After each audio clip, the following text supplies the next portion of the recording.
आज का हमारा ये वीडियो उन लोगों के लिए है जिन्होंने देवघर विद्यापीठ से डिग्री लेकर नौकरी कर रहे हैं या फिर जो देवघर विद्यापीठ की डिग्री से नौकरी लेना चाह रहे हैं।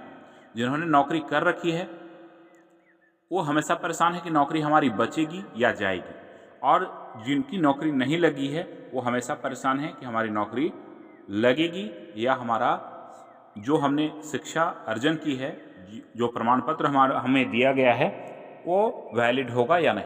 तो वैसे लोगों के सारे डाउट्स को क्लियर करेंगे और आप परेशान ना होइए, चिंता मत कीजिए। सारे प्रूफ के साथ देवघर विद्यापीठ की डिग्री वालों के लिए ये वीडियो काफ़ी इम्पोर्टेंट होने वाला है। देवघर विद्यापीठ के द्वारा जो जिन्होंने डिग्री ली है वो सब हमेशा परेशान रहते हैं कि हमने देवघर विद्यापीठ की डिग्री लेने में ही अपना समय बर्बाद कर दिया।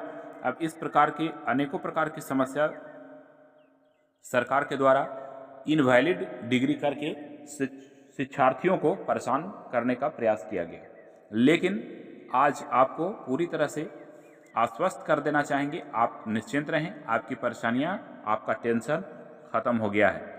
आइए आपको हम लाइव दिखाते हैं, प्रूफ के साथ आपको दिखाने का प्रयास करते हैं और समझाने का प्रयास करते हैं। वीडियो में अंत तक बने रहिएगा। अभी आपको पत्र दिखाएंगे और उसके बाद लास्ट में क्या होगा, आगे की रणनीति क्या होगी, उसके बारे में पूरी तरीके से आपको समझाएंगे, जिससे आपका लाइफ टाइम के लिए माइंड से टेंशन पूरी तरह से ख़त्म हो जाएगा और आप निश्चिंत होकर अपना नौकरी कर रहे हैं तो करिए, अगर नौकरी नहीं कर रहे हैं, करना चाह रहे हैं तो इत्मीनान होकर के फॉर्म को भरिए, कोई दिक्कत नहीं। आइए आपको दिखाते हैं। सबसे पहले इस पत्र को आप देखिए और ध्यान से समझने का प्रयास कीजिए।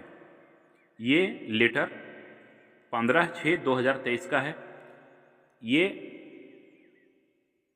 सभी अपर मुख्य सचिव, प्रधान सचिव, सचिव को ये प्रेषित किया गया है। इसका पत्रांक आप अवश्य नोट करके रखिएगा, ऐसे पीडीएफ में आपको हम ये लेटर भी आपको भेज देंगे।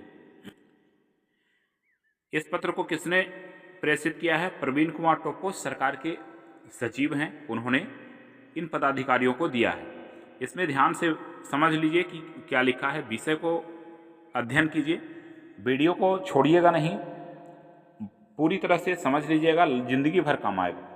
यहाँ पे देखिए, सरकारी सेवा में नियुक्ति हेतु हिंदी विद्यापीठ देवघर द्वारा दिए जाने वाले उपाधियों यथा, जिसमें क्या है, प्रवेशिका, साहित्य भूषण एवं साहित्य अलंकार को मैट्रिक, आईए और बीए के समकक्ष मान्यता की गई मान्यता को पुनर्निर्धारित करने की तिथि पुनर्निर्धारित करने के संबंध में दिया गया है। आगे देखिए कि इसमें क्या लिखा गया है। इसमें बताया गया है कि विभागीय पत्रांक दिखाया गया है 6063 दिनांक 3/11/2003 के द्वारा। सबसे पहले क्या है कि मान्यता से संबंधित कुछ समस्या आ गई थी, इस लेटर में उसका जिक्र है, इस दिनांक पत्रांक में यहाँ पे। अब आगे इसमें आप ध्यान से केयर करिए इस बात को।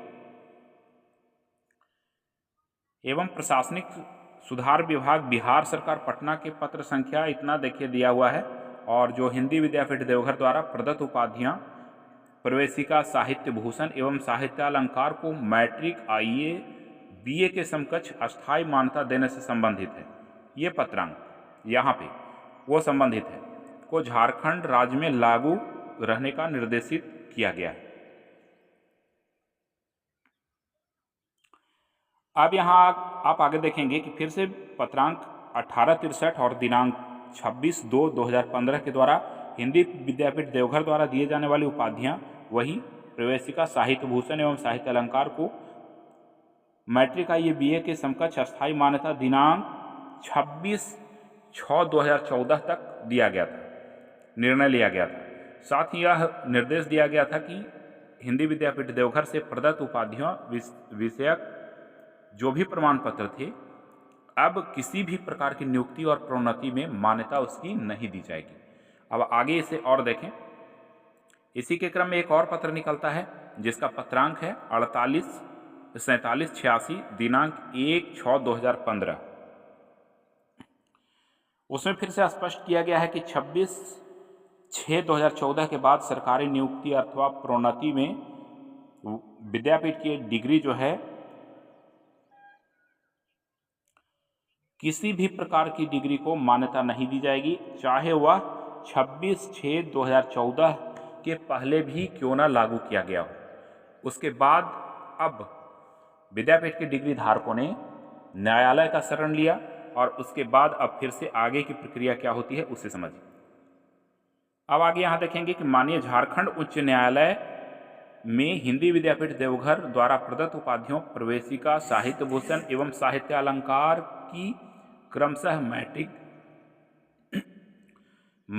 IE BA के लिए WPC, आप इसे नोट करके रखें, बहुत काम आएगा। WPC नंबर 3115/2015 विजय कुमार बनाम झारखंड राज्य एवं अन्य तथा समरूप वादों में माननीय उच्च न्यायालय द्वारा दिनांक 10/5/2022 को न्यायालय द्वारा पारित किया गया है। उक्त न्यायादेश का अंश यहाँ पर इस पत्र में संलग्न किया गया है। ये लेटर बहुत ही काम का है। आप देखें कि ये जो है न्यायालय के द्वारा देवघर विद्यापीठ वाले के लिए बहुत ही सटीक तरीके से विश्लेषण करते हुए, अध्ययन करते हुए न्यायालय ने शिक्षार्थियों के पक्ष में फैसला सुनाया है। उसके बाद सरकार ने क्या किया है आगे देखिए। न्यायालय के फैसला के बाद यहाँ देखें क्या बताया गया है कि पत्रांक जो है आपको अभी यहाँ दिखला देते हैं। यहाँ पत्रांक जो आपको ऊपर विश्लेषित किया गया 4786 दिनांक 1/6/2015 को निरस्त करते हुए हिंदी विद्यापीठ देवघर द्वारा प्रदत्त उपाधियों को मान्यता से संबंधित कुछ ये डेट फिर से निर्धारित किया गया है। अब इसमें क्या है 26/2/2015 एवं इसके पूर्व अर्थात 26 फरवरी 2015 से पहले जो भी देवघर विद्यापीठ के द्वारा डिग्री लिए हैं वो उपाधियां प्रोन्नति और नियुक्ति के लिए पूरी तरह से वैध हो गई है, मान्य हो गई है। उसके बाद फिर ख को देखेंगे तो 26 फरवरी 2015 के पश्चात हिंदी विद्यापीठ देवघर द्वारा निर्गत विषयांकित उपाधियां नियुक्ति एवं प्रोन्नति के लिए मान्य नहीं होगी। अर्थात अगर 26 फरवरी के बाद आपने डिग्री ली है तो वो वैलिड नहीं है, लेकिन अगर 26 फरवरी 2015 से पहले अगर आपने डिग्री लिया है देवघर विद्यापीठ से तो आपको किसी भी प्रकार के परेशान होने की आवश्यकता नहीं है, जरा भी टेंशन आपको माइंड में नहीं रखना है। आगे यहाँ पर देख लें, अतः अनुरोध करते हुए अधीनस्थ अधिकारी को कार्यालय के द्वारा सूचित किया गया है कि इसका जो है से अनुपालन करना सुनिश्चित किया जाए। तो ये डेट आप पूरी तरह से अपना माइंड में सेट कर लें और समझ लें कि क्या आपकी डिग्री 26 फरवरी 2015 से पहले की है या 26 फरवरी 2015 के बाद की है। तो ये दिनांक और पत्रांक आपके लिए बहुत ही कारगर है। इसको हम डिस्क्रिप्शन में इस वीडियो को डाल देंगे, आप इसे ले लें या फिर अभी स्क्रीन पर यहाँ दिखा रहे हैं स्क्रीन से स्क्रीनशॉट भी आप इस डिग्री को ले इस पत्र को ले सकते हैं ताकि ये लाइफ में आपका काम आए।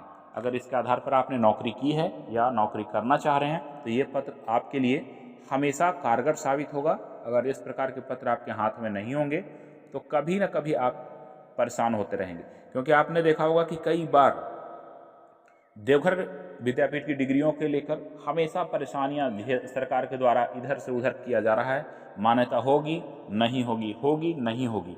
तो ऐसे स्थिति में यह पत्र आपके लिए बहुत ही कारगर होगा, क्योंकि इस पत्र में बहुत बारीकी से सभी बातों का उल्लेख किया गया है। साथ ही न्यायालय के द्वारा जो न्यायादेश पारित किए गए हैं उसकी सारे पॉइंट इसमें बिंदुवार उल्लिखित हैं। इसलिए इस पत्र